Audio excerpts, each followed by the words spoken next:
Week 37. Day 253, on the invisible prison bars. You don't see your prison because its bars are invisible. Part of my task is to point out your predicament, and I hope it is the most disillusioning experience of your life. Dan Millman. People like to lie to themselves, even when they try really hard to convince themselves that that's not the case. Self-denial is like a prison with invisible bars. Everything looks fine, except it isn't. For example, when I was overweight, I rejected the notion that I was too fat. I was Big Martin. I sure as heck wasn't overweight Martin. What's wrong about being big? One day, I saw my predicament for what it was, a prison with bars that would only move closer to me if I continued to delude myself that I wasn't actually overweight.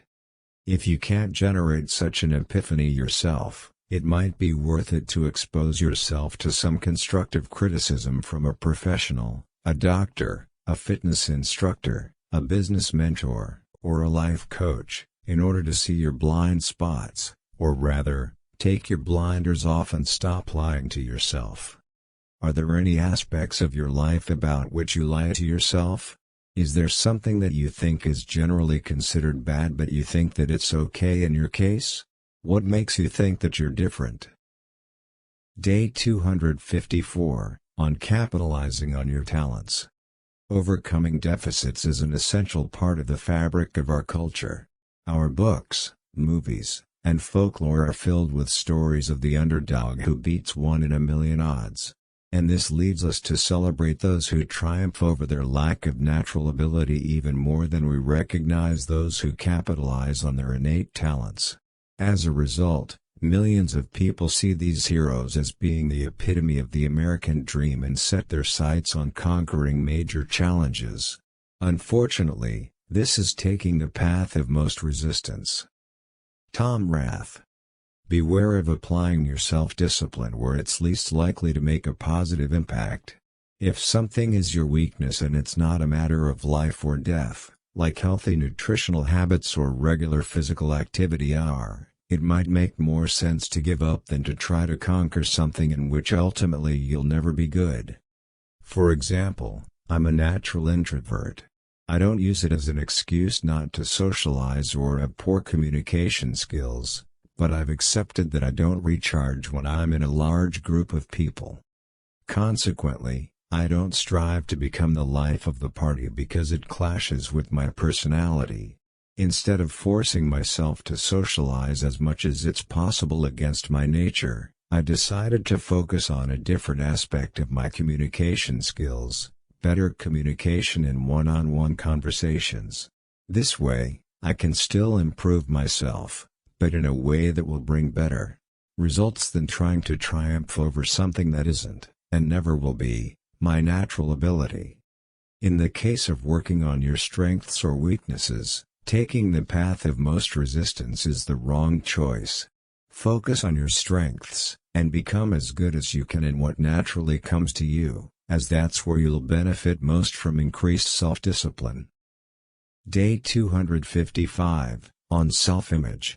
You always behave consistently with the picture that you hold of yourself on the inside. Brian Tracy. Your self-image directly affects your self-discipline and virtually everything else in your life. If you think of yourself as a lazy person, how likely is it that you will engage in productive behaviors? The picture that you hold of yourself on the inside won't match your intended actions. Whenever people feel their actions aren't congruent with themselves, they stop engaging in them. On the other hand, if you think that, deep down, you're productive, you'll feel good when you manifest that in the real world. At the same time, whenever you catch yourself being lazy, you'll feel that it clashes with your personality and subsequently, do whatever you can to avoid it. Negative self-image keeps you away from making a change, while positive self-image creates a virtuous cycle. Whenever you're setting new goals, start with your self-image. What do you think of yourself in relation to the goal you want to pursue? What if, instead of calling yourself a failure in business, you'd call yourself a person with many experiences to draw from. What if, instead of thinking of yourself as a person with weak self-control, you'd call yourself a person deeply motivated to build self-discipline? Change your opinion about yourself and it will be easier to stick to actions that would otherwise feel unnatural and clash with who you think you are, deep down. Day 256, on taking a real decision. A real decision is measured by the fact that you've taken a new action. If there's no action, you haven't truly decided. Tony Robbins. Here's a simple rule. Don't conclude that a decision has been made until you've taken a real-world action that reflects it. Examples.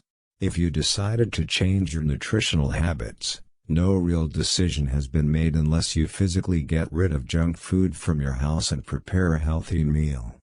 If you decided to start saving money, you haven't really decided unless you have put some savings in a saving jar or wired some money to a separate savings account. If you decided to start a business, the decision will only become real when you start physically working on your product or service or you get busy selling it. Don't fall victim to the erroneous belief that making a decision is merely saying some words in your head. The decision only becomes real in the moment you take a real-world action and can no longer easily back out by pretending that you were just thinking about making a decision. Day 257, on being impeccable with your word. Be impeccable with your word. Speak with integrity. Say only what you mean. Avoid using the word to speak against yourself or to gossip about others. Use the power of your word in the direction of truth and love. Miguel Ángel Ruiz. Self-control has a wide variety of applications, one of which is the control you have over your own words. Negative habits like gossip, harsh unconstructive self-criticism, telling half-truths or speaking without integrity are all manifestations of a weak-willed person.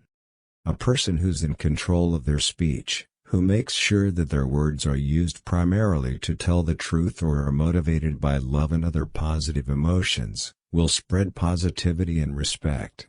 This, in turn, will make the other person feel better, too, and it all creates a positive chain reaction. Moreover, controlling your words and making sure that whenever you open your mouth, you bring value to the world, is in itself a powerful exercise in self-restraint.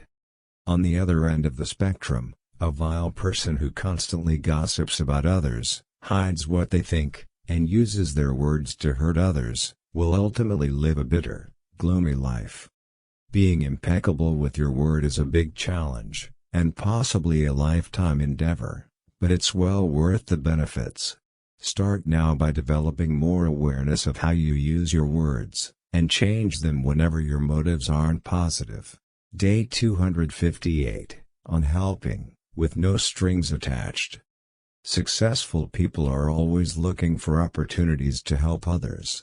Unsuccessful people are always asking, "What's in it for me?" Brian Tracy. You can help others in two ways: help with no expectation for getting anything in return but the pleasure of helping, or help in a calculated way, expecting a reward.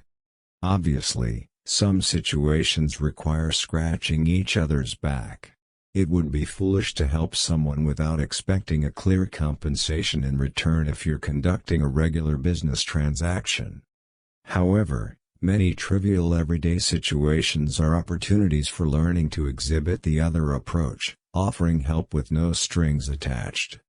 This type of help is a valuable exercise in learning self-discipline because when you make difficult choices, you won't always have a guarantee of a future reward. Helping for the sake of helping is a powerful exercise in learning that it's worth it to do something positive for the sake of doing it, and not necessarily for immediate compensation. Nobody is going to jump out of the corner with a trumpet, clapping their hands and congratulating you for making the right choice when you skip dessert. However, just like when helping with no strings attached, doing it anyway, without others' congratulations or expressed approval, can help you learn to draw pleasure from the mere fact of doing something that you know is good for you. In addition to that, looking for opportunities to help others will help you develop the mindset of a successful individual, a person who's constantly on the lookout to contribute more to the world. Day 259, on the motivation to get up early. It's like waking up on a cold, snowy day in a mountain cabin ready to go for a walk but knowing that first you have to get out of bed and make a fire. You'd rather stay in that cozy bed, but you jump out and make the fire because the brightness of the day in front of you is bigger than staying in bed. Pema Chodron. Without a doubt, one of the most difficult challenges for self-discipline is getting out of the warm, comfortable bed early in the morning, when you're still half asleep, only partially able to think logically. Curiously, in my personal experience, this rarely happens if I'm on a vacation. I might even jump out of bed, eager to start another exciting day. I've found that if I don't have any particular expectations for the day in front of me, I struggle to get out of bed. Whether you're self-disciplined or not, a lack of something you're looking forward to during the day will make it hard to get out of bed. Each evening, before going to sleep, think about a convincing reason to get out of bed early, or set an ambitious long-term goal on which you'll work daily that will ensure that each day you'll have a reason to get up. Unless the reason is more exciting or pressing than sleeping in, you'll probably have a hard time getting out of bed. Note that nothing, including fancy clocks, tracking your sleep phases, or putting your alarm across the room, will be as helpful for your self-control in the morning as having a good reason to wake up.